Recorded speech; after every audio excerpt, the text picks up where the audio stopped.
Good morning and welcome to Cover 2 Cook. We are going to recap the NFL Sunday and Monday. We're going to talk about our betting results of that and then what's coming up. There's been a lot of news in the NFL recently, obviously with the trade deadline coming up and all of the other decisions being made by NFL owners such as Jerry Jones. We'll get into that, but before we get too far, let me bring on my co-host, Mr. Tim Cook. How you doing today? I'm doing good. Very good Sunday of football. Monday night was a good for about 50, 55 minutes until the end. But overall, another good Sunday of football. It was, and honestly, it started us off with that London game, but with the Bears and Jaguars, which wasn't much of a game. But we're gonna go real cap the NFL Sunday that we said were must watch. Unfortunately, I don't know if we gave you the must watch games because it came out to be a blowout. But first, we'll start with the Chargers versus Broncos. Harbaugh leaves the game to start, comes back in the first quarter, but then Surtain only plays one play. What'd you think about this game? Yeah, the Denver's defense came back to. I mean, they've been playing so well for three straight games, and then they just kind of laid an egg at home.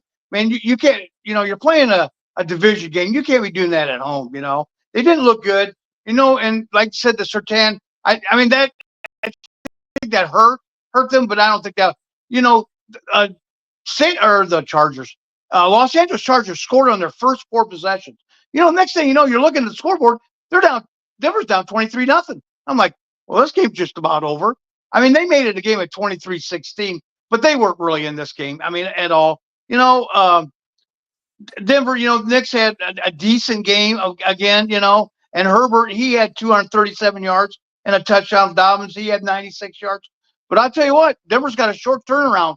They're going to go to New Orleans Thursday night, and they're going to Peyton's old stomping grounds. So New Orleans is going to be ready, and that team's going to be ready to play against their old coach. Yeah, I mean, it was definitely a weird game. So Harbaugh goes out before the game starts, goes in, which I think it's the first time I've ever seen a coach go to a blue tent without being like tackled off the sideline or something like that. But they found out it was something with his heart. He's had it a couple times throughout his coaching career. And then like Patrick Surtain, like literally just like it was like one play, and we're like, oh, he's out. Well, I do think it affected their defense. They're not able to blitz as much because their DBs are not as reliable when he's out on the field. But I don't think it would have mattered if he did play the whole game because that offense came back to reality for Denver. I mean, that offense was able to throw the ball. They were keeping the quarterback protected. Not against this Chargers defense, they didn't. And really, like you said, once you go down 23-0, it's hard to come back. Definitely with a rookie quarterback like that. Bo Nix is definitely taking a step forward, but when you're down 23-0, I mean, you got to be almost damn near perfect, and he didn't. So, yeah, not much of a must-watch game, though, unfortunately, just because the Chargers jumped out to a quick lead, and Denver, I mean, they just don't yet have a team that can come back and win that type of game. No, they don't. And I think Nix is going to be a good quarterback. I mean, he's got a good coach. So I think he's going to get him in the right track. It's just that when you get down 23-0 in the NFL, that's hard to come back on. And it just seemed like when they go down the field a little bit and then they go backwards, they go forward. It was just they just did not play well. And maybe after playing tough last week against the Raiders, maybe it finally caught up to them. Well, and you got to think, so they do play up, and we'll talk about that Thursday night game, but that'll actually start two rookie quarterbacks on that Thursday night game. Yeah. So we'll see how that goes, but it is Sean Payton back in the New Orleans. The second must-watch game, another blowout. The Lions versus Cowboys. Lions played with their food all day, and just so happened that their food was the Cowboys. What'd you think about this game? Oh, my God. This was a total ass kicking. Oh, my God, this was a total ass kicking. I mean, Goff threw for 315 yards and 3 touchdowns, and that running attack of Montgomery and Gibbs. You knew that this was not going to be a good – because Dallas's run defense is terrible. It was terrible when Micah Parsons and the rest of that crew was playing. This was just a embarrassment. Dallas, they had some key parts missing. But, I don't think it would have mattered. Dak only had 170. He looked lost out there. He looked lost at 100. He had 178 yards passing with an interception. They have no running attack. boy, I wish they had Derrick Henry, because I'll tell you what, Sunday earlier he looked pretty good again. You know, Dallas is 3-0 on the road. They're 0-3 at home. It's the first time since 2010 that they've been like that, and it's not what you want. It's a good thing they're coming up to a bye this week, because maybe Jerry could find a different house for them to play in, because they suck at home, and I mean suck at home. I looked at a stat this year so far in the first 3 games. The first half they've been outscored 83-28 in the first. That's not even counting the playoff game that they had against Green Bay last year. Now, I'm not even counting that. That's just the first 3 games of this season. 83-28. So you're talking, you're down 28-9 by halftime. They're just getting run out of the play of their own place. Yeah, no, I definitely agree. This was a domination on the Lions side. I mean, we knew going into it they were going to run the ball, but I guess I didn't also expect Jared Goff to kind of have that kind of game either, though. Yeah. I mean, with the 3 touchdowns, this Jameson Williams, I mean, he is a stud. I think he's a long ball threat. Some of these catches he makes are pretty astounding, but also too, like, it just gives Amon-Ra St. Brown a little relief. He doesn't have to be the superstar every game for them to be good. It allows for, that Raymond. He kind of showed up as well. But I just think it's 2 teams going in the total opposite directions. I think the Lions are on the, last year they have this surprising year and they have a good run. And boom, okay, now we expect it. Here they keep going. They had to win this game to stay with Minnesota. You got the Bears, you got the Packers, all have winning records. They had to win this game, where then on the other side, the Cowboys, it's like the NFC East outside of, Commanders is underproducing. I mean, the Eagles are not playing as well as they should be. The Giants are not great. And then you got, like, this year, the Cowboys, it was like, okay, well, we got a lot of 1 years and we got to get these people played, and we're losing a coach possibly at the end of this year. So let's see how this goes. Well, it's going really shitty. Jerry Jones has obviously shit the bed on this one. And I blame it on Jerry Jones, because you had all that controversy before the season started, and then you cause all of this shit now in the season. Like, get that shit figured out early in the season so you don't have to worry about it. And I unfortunately, I feel bad for the Cowboys fans, because you're hated already because you're a Cowboys fan. And then at the same time this happens, like, it's disgusting. I feel like it might be time. And the worst part about the whole situation is you went out and paid everyone now. You got Dak. You got no moving on from Dak. So good luck. Have fun with this now. Well, and 2, I mean, you come around like probably, I don't know, less than a month ago, saying you're the greatest GM of all time. Get the hell out of here. You are not even close. Yeah, you might be as far as public eye, as far as, oh, look at me, look at me. My team's worth $10 billion. You were just trying to keep the team relevant. But you know what? You're losing probably a lot of fan base by doing that. I guess today in a interview that he does a weekly spot, which what owner in the NFL has its own weekly spot in a Dallas radio station? Nobody does. And I guess the commentators or the host of the show was asking him questions, and he got downright ignorant with them, saying you're not a genius, and if you were a genius, you have no right to ask these questions. And if you think you haven't, then you're a genius, and you get with the other 31 owners, and you guys can figure out what's going on. He's lost it. I think the pressure of his team and not performing is not good. Is getting to him, and he's still got his coach there. This would be the perfect week to have got rid of him and moved on from him. But he's not going to do it. He's not going to do it because that's his buddy. He takes care of what he wants. I don't know what's going on. I mean, if I'm a Dallas fan, I just would just put my hands up and say, okay, this is not good. This is not good. When you start talking, I mean, and you know what the sad part is, Anthony? He could probably get those radio hosts fired tomorrow. Yeah. By talking like that. Yeah, that's ridiculous. He's a bit of a loose cannon right now. And I think when you're winning, you could look like the best, right? And and be like, oh my gosh. But when you're not winning, and people are now going to ask you questions, because when you're winning, you were putting yourself on there. I definitely agree. I think he's just going off a little bit too much. I saw Shannon Sharp side of it too, being like, this hurts the media relations with the NFL when you do things like this. Like, you have such a powerful voice in the NFL for like to promote the game, and then you go on and do something like this. I don't get it. I also do agree with you. I don't think there's a single owner out there. I mean, half the owners I feel like we don't even know. And then you got Jerry Jones that's got a radio spot. Stop trying to make the show about you. The big news about this game as well was Aiden Hutchinson breaking his leg or suffering a leg injury, right? That's what they're saying right now. That was broken tibia and fibula. Yeah, unfortunately. So it looks like he'll be done for the year, right? With that. Did you see the replay or the slow motion replay of that? Oh my God. Yeah. That was gross. So they're talking right now. That was terrible. They're talking right now about possible trade talks with, now they're saying that you got the guy out in Las Vegas. Yeah, Max Crosby. Yeah. He comes in. They're talking about maybe the Jets make another move with putting Hassan Reddick back over there, because maybe they can get a contract talk. There's a lot of talk now because the Cowboys they're 4-1, right? They still look like they can make the playoffs. No, they're 3-3. Cowboys.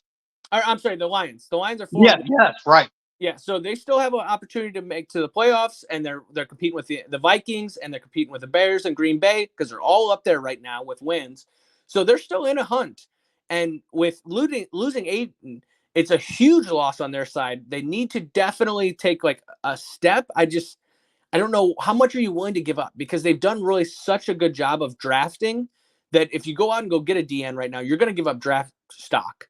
Yeah. And is that what you need or what you want right now? So Aiden Hutchinson going down was a huge loss for the Lions, and it will affect that defense. Oh yeah, most definitely, because he was kind of the heart and soul of that defense. I mean, he's a kid from the Detroit area. He was the heart and soul of what Detroit people are about. So I mean that hurts the fan base, but that hurts that team. I think he was a key part in that defense. Yeah, no, totally agree. And that moves us to our final Monday night game. So our final must-watch game that was Monday night. It was the Bills versus the Jets. I thought it was a great Monday night game. Looked like Buffalo was going to run away with it in the first half until Aaron Rodgers throws his Hail Mary. And I'm going to say it because everyone else is saying it. The greatest of all time on Hail Marys, because it seems like he can just do it whenever he wants. But what did you think about this game? Yeah, that is his fourth Hail Mary in the last, what they say, 10 years. That's just when I seen it, I'm like, oh no way, oh Jesus Christ! And right then and there, you knew that they had the momentum going. I mean, he gets that Hail Mary. It's just But what I was kind of James Cook goes down for Buffalo. They bring in this Ray Davis. Who the hell's Ray Davis? And he has almost 100 yards running. It was just. I thought the game was really good until the end. 22 penalty flags that were accepted. That game, the last 2 minutes seemed like it lasted a half an hour. These referees have got to get out of their own way. We've got way too many penalties. This was a really good game until that end of the part of the game. I thought, man, oh man, you got this one, the kid, the DN for Buffalo. He lands on Rodgers, and Rodgers was on Pat McAfee today, and he goes, that really wasn't roughing the passer. He said he tried to get out of the way, and Aikman is like, I don't know what, I get the rules and everything, but this isn't football here, and it's just getting to be ridiculous. But it was a really good game. Yeah, up to that point. I think the refs did play too much big of a part in this game. Like, I think there's games where they let them play, and then there's games where they ticky-tack fouls. I mean, you could call holding on every play. Let's just be honest with it. You could call pass interference on most plays, right? You can call stuff like this. It just seemed like on a national spotlight, like maybe not the best game for the refs to do what they did on this game. But I said this before this game on the last podcast that they got to get Breece Hall back involved. With the new coach, they had to get him involved. He has 113 rushing yards, and Lazard leads them on receiving yards, which now with Devontae possibly coming to them, and we'll talk about that later of how that may change. But I thought it was a game that they were just going to pull out. It just seemed like when the Buffalo was going, then the Jets would come back and have some good play, right? Or have something right behind it.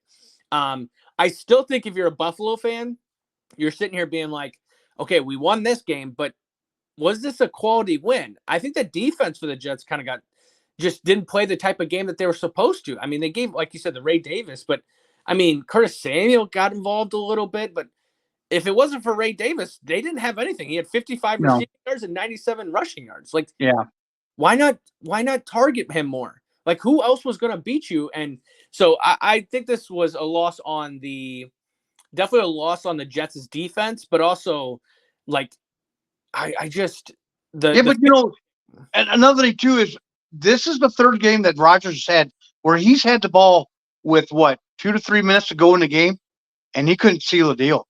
That's why the Jets got him. I mean, they could have got any other quarterback. They got Aaron Rodgers that when he's got the ball in the last 2 minutes of the game, he go down and score a touchdown for the win. He hasn't done that in the last 3 games, and that's not. I mean, you got to have hopefully with Davante Adams but with them picking up Davante Adams today, that maybe that's. But here's another deal too. You know what Rodgers is kind of reminding me of? LeBron James. I want this person. I want that person. I want this person. Who's running the show here? Woody Johnson or Aaron Rodgers? Well, we know who's running the Jets. It's Aaron Rodgers. Yeah, but that's. I mean, it would be different if it was a washed-up player. Davante Adams is still a star.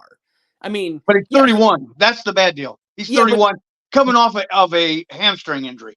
Yeah, well, was it or was it an hamstring? Yeah, that's true too. The thing about it is it's about they are trying to win now. Yeah. They're trying to win in this window with Aaron Rodgers. So you have to go get the guys. Like, you have to go get Davante Adams. You have to go make these plays. I mean, moving on from Saleh, I don't think that was an Aaron Rodgers thing. I think he's not that good of a coach. He's a great defensive coordinator, but he's not that good of a head coach. He did too many bonehead mistakes. And when you say that Rodgers had the chance to win at the end. Yeah, but did he do bonehead mistakes? Because they're still doing bonehead mistakes. That team's still doing the bonehead mistakes. They lost this game because of field goal kicking. They lost this game 100%. Zuerlein is a legend leg. And missed 2 field goals, that's your win right there. And then when you say that Aaron Rodgers, he got him the chance to win at the end. He had a chance to tie it up. And then they miss. Like, it's the fact of they're not capitalizing on what they like on big plays. They're not capitalizing on when they need to put a stake in someone or just end the game. That's their problem. And I think it just becomes down to accountability. Now, I will say one thing. In the end of the press conference, they asked Aaron Rodgers about a question about the last play. Yeah. And he said that it was Mike Williams in the wrong spot and blah, blah, blah. And throwing him right under the bus. Oh, beautiful, Aaron. Beautiful. But I don't know. I don't agree with that either, because he's saying that he takes accountability for everything. But if Mike Williams is not in the right spot, which if you've played the game, you know that if you're a wide receiver, you got to be in the right spot because it's all timing.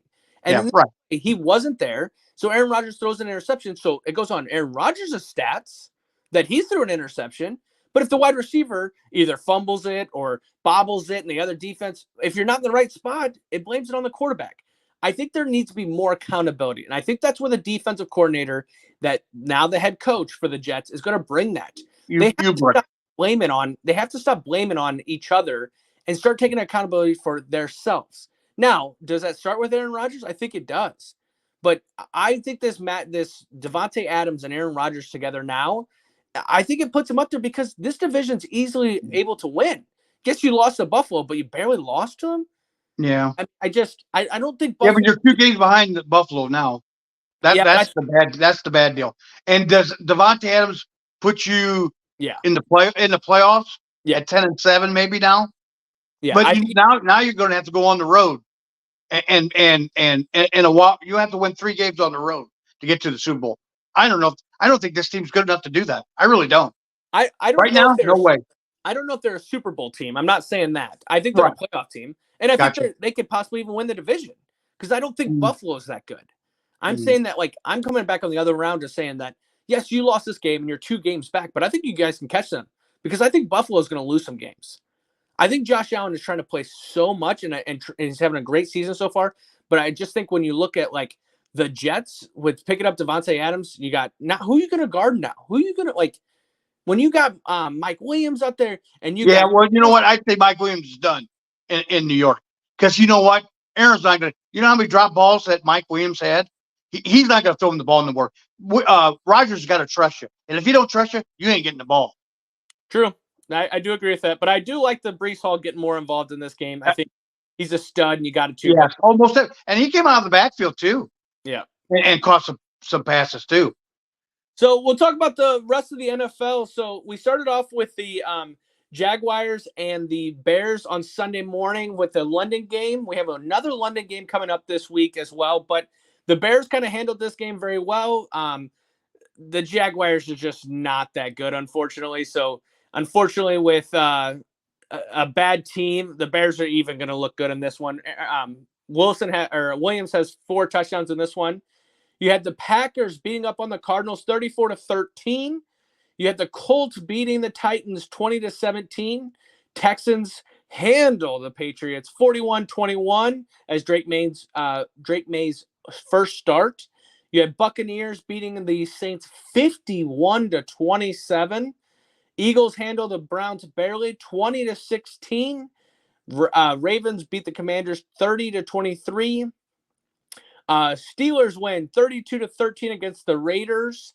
And then you had Falcons beating the Panthers 38-20 and Bengals beating the Giants 17-7. What did you think about these games?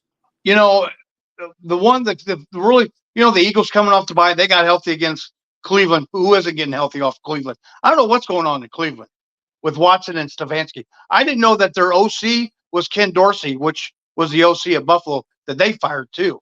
So, I mean, I don't know what's going on. I think it's the big contract, I think, but somebody's got to go, and it might be Ken Dorsey, you know, because Watson's got too much money. They got too much money involved with him. Well, they got rid of Cooper, Amari. Yeah, right. So it sounds like it's more of a rebuild season now going forward, anyways. And you know, who's seen Tampa Bay? Who had Tampa Bay on their bingo card scoring 51 against New Orleans? You know, Mayfield had 325 yards passing. The team, total-wise, had almost 600 yards of offense. Ooh, New Orleans, that defense is not very good. And then they got to play Denver, you know, on Thursday night, you know. So that was another one. You know, it was just I think the biggest topic, I think, is the NFC North. That has got to be the top division in football right now. You know, you've got the Vikings at 5-0, and everybody else is at 4-1. So I mean, and then next week you've got the Vikings and Lions for first place. Well, and you got Packers at 4-2. You got the Bears at 4-2. I definitely said that the NFC North is definitely the most dominant team right now. They all have winning records and significant winning records, not just 1 game over, 2 games over. And I think the Bears are starting to catch their little run right now. Packers with Jordan Love back. I mean, with Romeo Doubs having the kind of game he had. My little funny thing about this week is the Colts win this week with Joe Flacco. And there's talk of Anthony Richardson coming back. And I get it. He's your young talent. You got to have him play reps. He's got to get the reps. He's got to play the games. I get it. But, like, Joe Flacco is letting you guys win games. Like, I don't know if Anthony Richardson makes the plays that they do in this game. I think that'd be hard as a fan base to just see someone maybe take a step back when you put in your actual starting quarterback back in there. But yeah, no, I definitely think with the Saints when they lost Derek Carr, with Spencer Rattler, it was like, okay, let's see what he can do. Oh yeah, no, he's not good. And then the Eagles, I mean, coming back from the bye and barely beating the Browns, the coach booing. Are you talking to the fans? And that's not a good look. The NFC right now, it looks rough. And I think the Commanders kind of got back to a little bit of a reality of the Ravens. I think this Ravens team is good now. I mean, I think they're with the way they can run the ball, Derrick Henry running the ball, and Lamar, he was making some hell of throws. Zay Flowers had a hell of a game. But I just think we're now starting to get a little bit of this, like, back to reality for some of these teams that started out hot. There's conversations that in Pittsburgh that both Russell Wilson and Justin Fields are getting starts. Are getting some action next week, right? Which doesn't make sense because you're 4-2. Justin Fields is playing good. You beat up on the Raiders. I don't understand that. I think maybe package deal in for Russell, but like you're not paying him anything. Right. Who cares? Yeah. But yeah, so I think some of these teams are kind of getting back into a little bit of reality. You know, also, Anthony, one thing too is Baltimore got outscored in the fourth quarter again. They're not going to be able, they go up against some of these good teams like Kansas City and Houston. You're not going to be able to do that. Yeah, that's what's making me a little bit nervous with Baltimore. Is that they're a good team, but can you finish? It just doesn't make sense with their running attack too. It just no. They should be able to eat the clock. Yeah, with Henry and Lamar, they should be able to eat. You know, he had 132 yards rushing and 2 touchdowns Sunday. So I mean, and you know, here's another deal too. We need to stop to talk about Jaden Daniels being MVP. Okay, he finally played a good team. He played good, but he's not there yet. He's on his way. Oh so, yeah. I think he's definitely the best rookie quarterback so far, though. Oh, hands down. I think Caleb take a step. And then Houston got their first victory in Foxborough. That's the first time in 7 tries that they have not beaten a New England team in New England in 7 games. They've been 0-7. That's weird. So, how did you do betting this week? Oh, not so hot. I went 0-3. Not what you want on a Sunday afternoon. Yeah, I didn't do very good. No, and neither did I. I went 1-1. I pushed on with the Washington and Ravens game, and that's okay because guess what? When we said that we were putting out our bets, it was our little way of like what we thought. So we understood that hey, we may not win them all, we may not lose, or hopefully we don't lose them all. But this weekend was not a great one for us. We'll move on to like other stories going on. We kind of talked about a little bit of the trades and what are happening, but a good little story that we heard about this week. It was on NFL Fox on Sunday. Jay Glazer gives this inside report about the Brandon Aiyuk situation. So Brandon Aiyuk sat out throughout the year. If you've been listening to the podcast, you kind of heard that you didn't know when he was going to come back.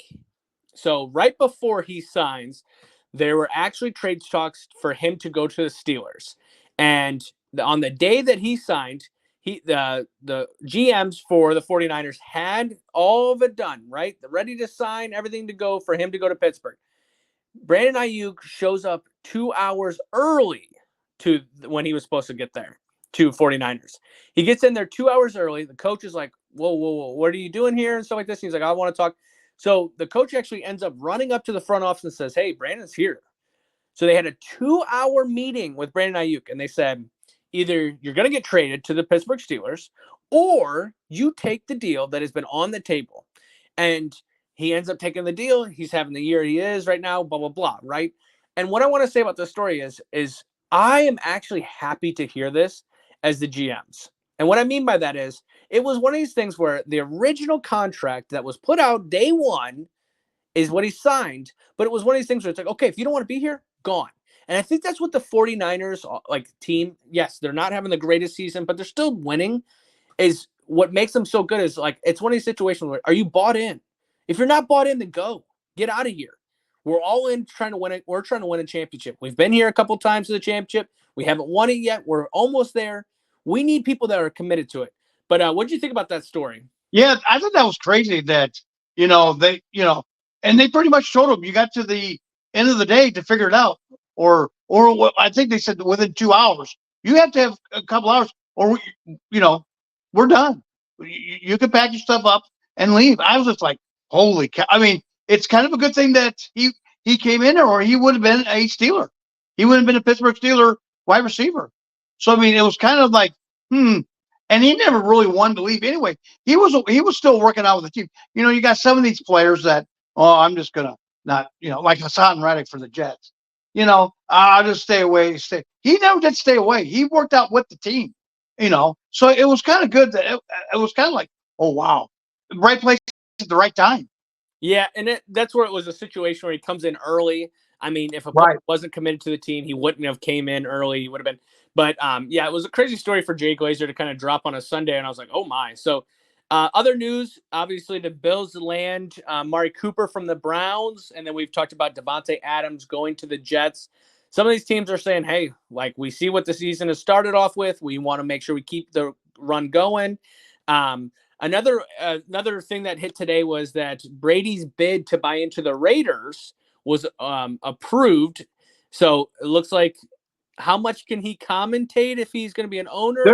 Anthony, I just see where he has certain rules. He cannot be at the facility. He cannot meet with coaches. They've got like 4 or 5 rules that he can't do that. Who's this? The color commentary guy or the other guy, play-by-play guy, Kevin Burkhardt.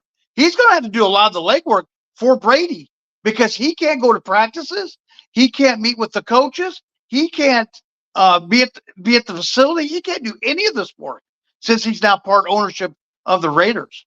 So I feel kind of sorry for Burkhardt because he's going to do a lot of the legwork for Brady to talk, throughout the game. I think my opinion is, hey, Brady, pick one or the other. You want to be an owner or you want to be a commentator? One or the other. Get off the fence. I think that's the thing. I was just about to ask is how long do you think he's actually a commentator now? Because I don't think. Well, I don't know. $18 million a year. That's a lot of money. Yeah, but now you're an owner. So right. Sit back and just. But he's a minority owner. He may only have like 5 to 10% of the ownership of the team because Mark Davis is not going to give up. He's not going to be a majority owner. He's just going to be a minor. And I think it's a very small percentage. I think I see 5 to 10%. But not very much. 5 to 10% to do nothing. Yes. To just be a face. So, I mean, yes, he's a commentator where you got to put in some work. Like, it's not easy. Yeah, but how are you going to how are you going to come away with good work if you can't go to the facility to talk to the players or the coaches or anything? Well, that's tough. That's what I'm saying is I don't think it's now. Now he's going to be the face of the Raiders. I don't think the commentating is going to last long. I mean, I know the money's there, but I don't think money's ever been the problem when it comes to Tom Brady. I think it's now a situation where he's gonna just be a face of the Raiders. He'll finish out this year or whatever. Right. But I don't see him fulfilling that contract at all. With the a lot depends on their what kind of viewership they're getting. What's the ratings like with him commentating? He's still got a lot to learn. I don't know. I mean, I've watched a couple games. I don't know. I'm still up in the air with that. Well, so Thursday night we got the Broncos versus Saints. Definitely not a must-watch game, I feel like personally, because of the rookie quarterbacks going at it. The Saints gave up 51 points last week. The Broncos defense is probably most likely not going to have Patrick Surtain because of the concussion. He won't get out of concussion protocol by then. It really is going to be it's going to be what I would, when we've seen Thursday night games where I've thought, or what my stigma with Thursday night games is going to be one of these games where you can get into it maybe a little bit, and then if you need to go to bed early, you can kind of go to bed early.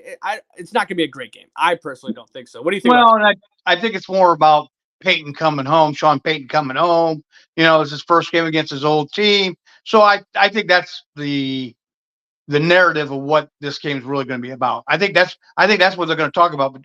Michaels and Herbstreit is probably going to talk a majority of it because like I said, I don't think the game's going to be very good. Yeah, no, this will be a lot of talking, not talking about actual game, talking about relations. But then you got Friday night. You got some football games on Friday night. You got Syracuse. So I'm sorry. You have Oregon versus Purdue on Friday night. Oregon coming off that big win against Ohio State. Purdue comes down to the end with Illinois. I don't know if that'll be a game that it looks like a 27.5 point spread right now. And then you got Oklahoma State versus BYU. Finally, they're putting a little respect on BYU's name. They got them in top 15 at 13. BYU is favored 9 points in this game. Oklahoma State is just so hit or miss. But a night game in BYU, I just don't see this one being a close game either. But it does give us a little appetizer, a little taste of before the big Saturday where we got another big SEC showdowns with this Saturday coming up. Yeah. Georgia and Texas, get your popcorn ready, everybody. Well, we'll be back on Saturday. We'll be giving you the must-watch games for college football and our betting odds. Our not our betting odds, but what we're going to bet on that game. If you like what we're doing, please like, comment, subscribe. We are on YouTube, so you can subscribe to us on there as well. But we want to thank all our fans, and I hope you guys have a great week, and we'll talk to you later.